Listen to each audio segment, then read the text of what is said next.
Welcome to the Panama Podcast, From Dreaming to Doing. I'm your host, Melissa Darnay, an American who's been living her someday, every day since 2012. Get ready for a weekly dose of Panama sunshine and inspiration, from hilarious expat adventures to insider tips on living, investing, and having a blast in Panama. Curious to learn more? Go to choosepanama.com and snag your free copy of Panama Uncorked. Joining me today is Tom Weidner, originally from Michigan, now a Panama native. Of course, my first question for you is, what brought you to Panama? For the last 20 years, I read International Living magazine and kind of a fantasy to look all over the world of places that I might want to end up. My daughter wanted to retire. She looked and found that Panama was the best place to retire. She looked at 20 to 30 different places, and she found Casa Bonita. Wait, 20 to 30 different countries or 20 to 30 different places in Panama? 20 to 30 different places in Panama. Wow, that's a lot. She looked everywhere, and she discovered Casa Bonita. And this has just been the most fabulous place you could ever find in your whole life. How long have you been here? I've been here almost 2 years. How is your life different in Panama than it was living in Michigan? It's a little slower pace than what I was doing in Michigan, which I owned a store for 52 years. And I came down here, and it's magnificent. I just love it. I don't think you could find a better place to stay, come, or do. And the weather's a little bit better, right?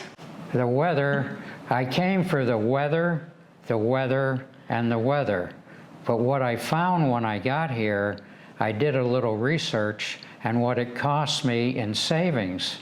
And I saved $30,000 a year, and that's only for taxes in Michigan, car insurance, somebody to do the lawn, somebody to do the snow, and a gardener.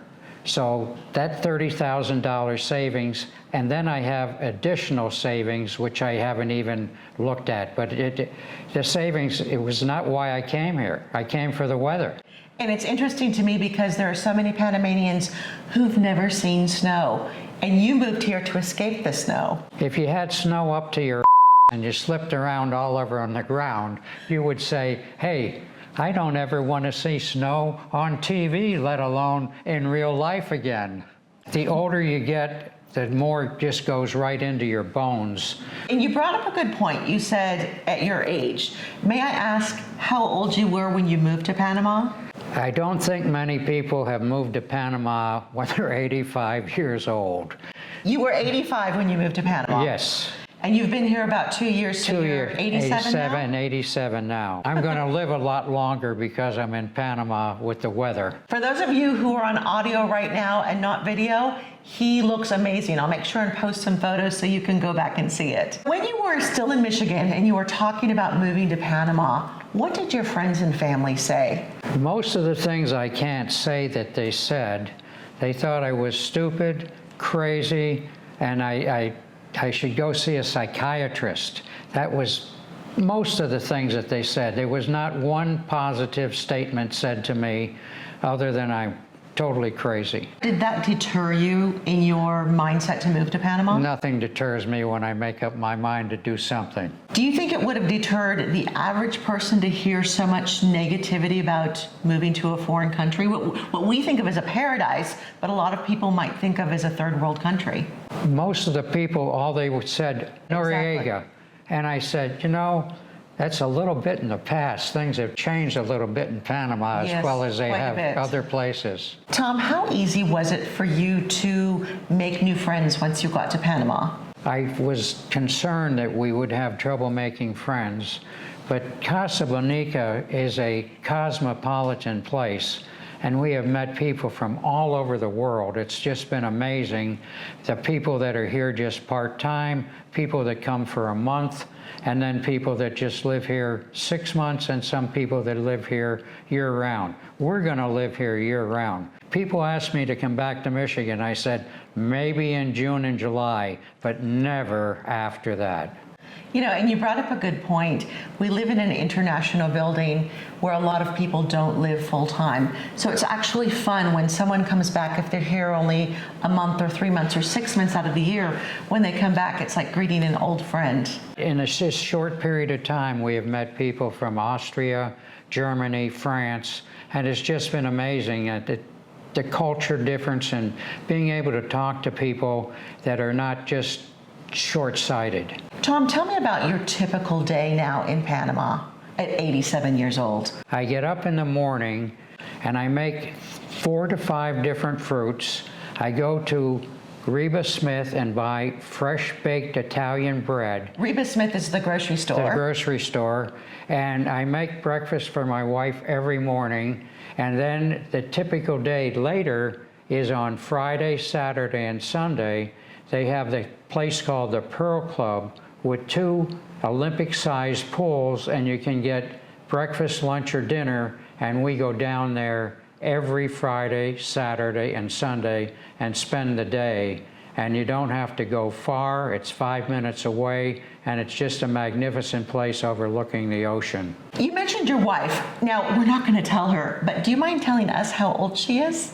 She's 6 months younger than I am, and she will be 87 in this August. Let's stay on your wife for a minute. How long have the two of you been married? We just celebrated our 61st wedding anniversary. 61 years. How many of you think this man deserves a medal? Tom, how's your Spanish? My Spanish is awful, and I think it's getting worse. I had a great desire to learn a lot of Spanish, but with the translation and the people have been so amazing here and so helpful, I really neglected it, and I've just enjoyed just living here, period. For those of you out there who might think, oh, Panama's not an option because I don't speak Spanish, you're saying that it's really not important.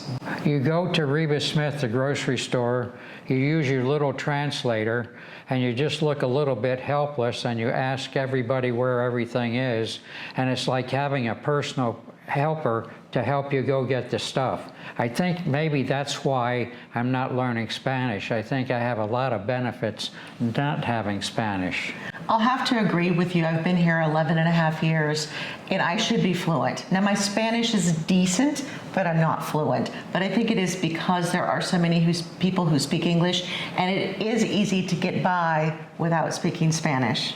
Tom, I think a lot of people who are in your age category, the most pressing thing they want to know is, how's the health care?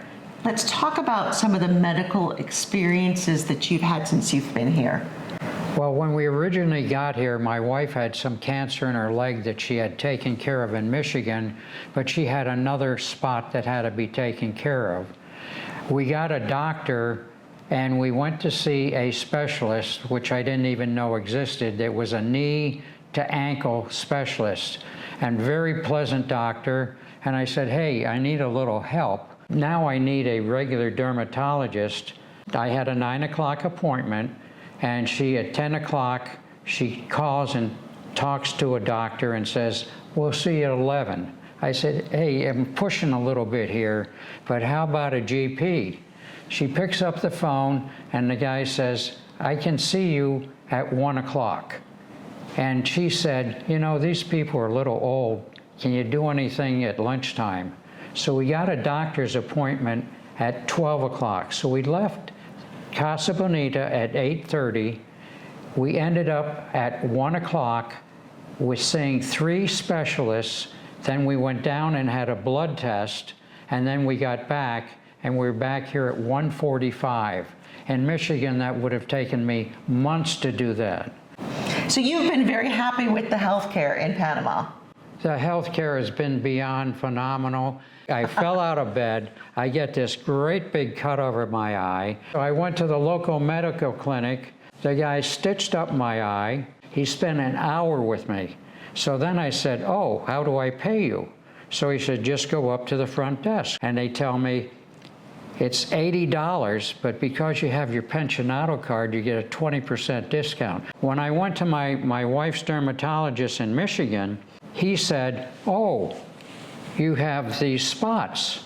And she says, yes, I have 4. He says, we can only look at 3 today because that's all I get paid for. Tom, I heard that you also went to a cardiologist. Can you tell us about that experience? 5 years ago, I had a quadruple bypass. When I had the quadruple bypass, I went in and I said, hey, just put a couple stents in and let me out of here. He says, there's nothing to put a stent in. So I had everything taken out, so I'm like old car with a new engine. We go to see the cardiologist. He says, oh, you need a stress test. So we got the test, we had the whole thing done, and I'm there an hour and a half.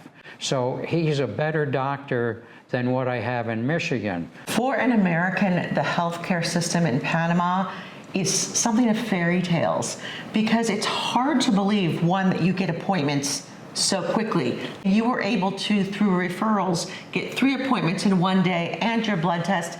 You could check it off the list instead of having to wait several months where a condition can worsen. Correct. And plus you're worrying the entire time. So not only do you get in faster, but we have access to most of our doctors on WhatsApp. Not their staff, not their scheduler, but the doctor themselves. And that's been really helpful for me because then you can schedule things when you have time, when you think about it, and you're dealing with the person who's making those decisions. When I was 50 years ago, the doctors seemed to care. And now they don't care in Michigan or even anywhere in the United States. You can't get an appointment. And now I'm getting appointments down here, and they sincerely care about their patients. And the follow-up, there's a lot of follow-up on WhatsApp the next day. How are you doing? How are you feeling? A few days later, how are you doing? How are you feeling? And that is something that we think a doctor should have, a pleasant, caring bedside manner. My wife got up and fell. Because we're in Casa Bonita, it was 11 or 12 o'clock at night, and I could not pick her up. So I called the desk downstairs. The young man came up, helped pick her up. Then I panically called my friend Clareston, and he called the people from the Weston, and 2 paramedics came over. Within 15 minutes, they spent an hour with her, and then I'm panic-stricken because she was out cold. I said, no, how do I pay? What do I do?